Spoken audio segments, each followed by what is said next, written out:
Olá, aluna, olá, aluno, professor Daniel Evangelista aqui novamente e na aula de agora nós vamos aprender o procedimento judicial para se fazer a consignação em pagamento. Vamos lá?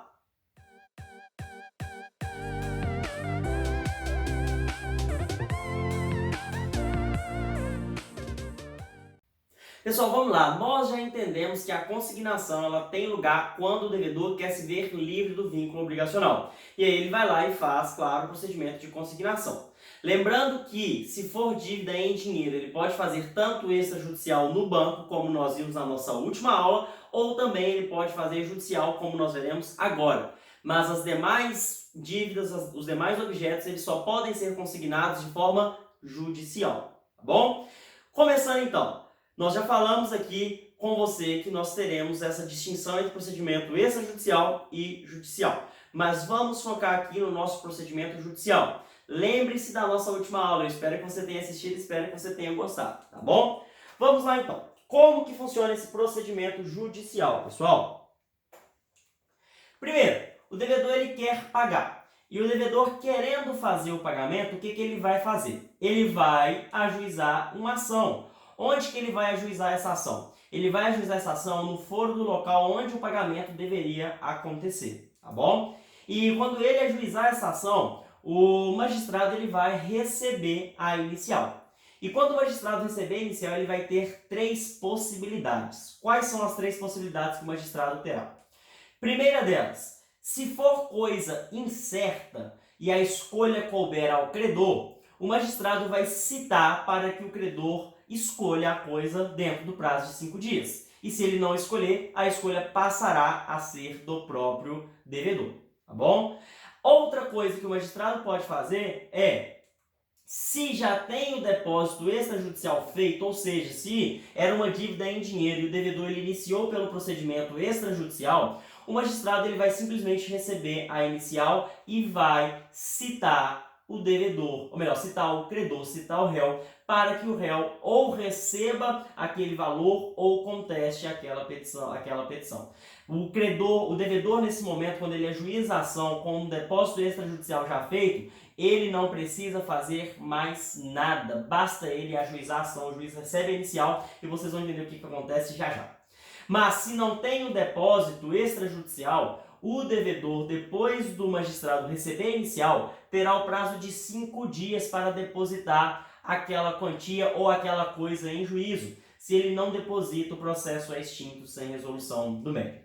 E aí ele depositando essa coisa em juízo nesse prazo de 5 dias, ou tendo já sido feito antes o depósito extrajudicial, o que vai acontecer? O magistrado vai citar o réu e o réu ele vai ter duas possibilidades. Ou ele recebe a coisa ou a quantia, ou ele contesta, tá? E aí se ele quiser receber, se ele levantar o depósito, o que vai acontecer? O processo vai ser extinto. E quem que vai arcar com os custos do processo? O réu, que no caso é o credor. O credor vai arcar com os custos desse depósito feito através da consignação em pagamento. Mas, e se o réu contestar, se o credor contestar? Se o credor contestar, e vocês vão entender comigo já já quais são os possíveis argumentos que o credor pode ter nesse processo, se o credor contesta, o magistrado depois ele vai ter que sentenciar, vai ter que decidir. E aí ele poderá ter duas decisões diferentes. Primeiro, ele pode considerar a ação procedente, ou seja, dizer que o devedor estava certo em consignar, dizer ali que o devedor ganhou. E se o devedor ganhou, quem que vai arcar com os custos? O próprio credor. Mas ele pode julgar a ação improcedente. Se ele julga a ação improcedente, significa que o credor ganhou. E se o credor ganhou, quem que vai arcar com os custos da ação? O devedor, que no caso é o autor da ação. Ou seja, pessoal, foca aqui em mim. Você tem esse procedimento judicial para se fazer a consignação em pagamento. Ele é muito simples. Mas agora eu vou dar algumas dicas além dessas que eu já dei para vocês. Além dessa explicação. Acompanha junto comigo aqui a partir de agora, tá? Quais que são os argumentos possíveis de se utilizar na defesa do credor, na defesa do réu dessa ação? Nessa contestação, o réu ele pode alegar, de acordo com o artigo 544 do CPC, 4 elementos. Primeiro, dizer que não houve recusa ou mora em receber a quantia ou a coisa devida. Ele diz que ele sempre esteve lá apto a receber, o devedor que não quis pagar. Ou, inciso 2, dizer que foi justa a recusa. Por que, professor, que a recusa pode ser justa? Porque, por exemplo, a pessoa queria fazer o pagamento parcial, porque a pessoa queria fazer o pagamento em outro lugar, porque queria entregar uma coisa diferente, por qualquer motivo que torne justa essa recusa. Inciso 3, o depósito ele não se efetivou no prazo ou no lugar do pagamento. E aí, se isso aconteceu, a pessoa também pode contestar essa ação. Inciso 4, o depósito ele não é integral. E veja o parágrafo único, que fala que no caso do inciso 4, a alegação somente será admissível se o réu indicar um montante que entende devido. Ou seja, se você falar que foi depositada uma quantia menor, você tem que falar qual é o valor correto daquela obrigação. Esses são os argumentos que o réu pode alegar na sua defesa, na defesa ali, quando ele não quiser receber aquela quantia, tá bom? E se esse depósito ele for insuficiente? Olha só o que o CPC fala com a gente, tá? O artigo 545 fala que se for alegada essa insuficiência do depósito, é lícito ao autor completá-lo em 10 dias, salvo se corresponder à prestação cujo inadimplemento acarrete a rescisão do contrato.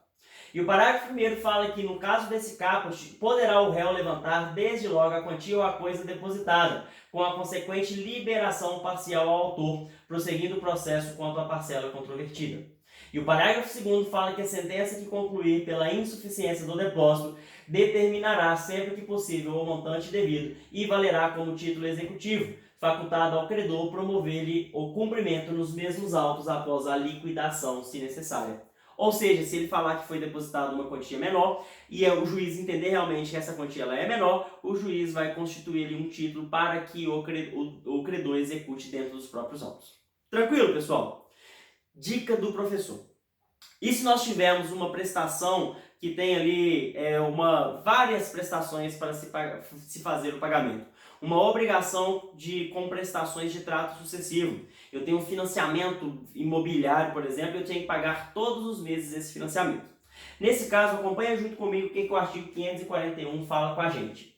Tratando-se de prestações sucessivas, consignada uma delas, pode o devedor continuar a depositar no mesmo processo e sem mais formalidades, as que se forem vencendo, desde que o faça em até 5 dias contados da data do respectivo vencimento.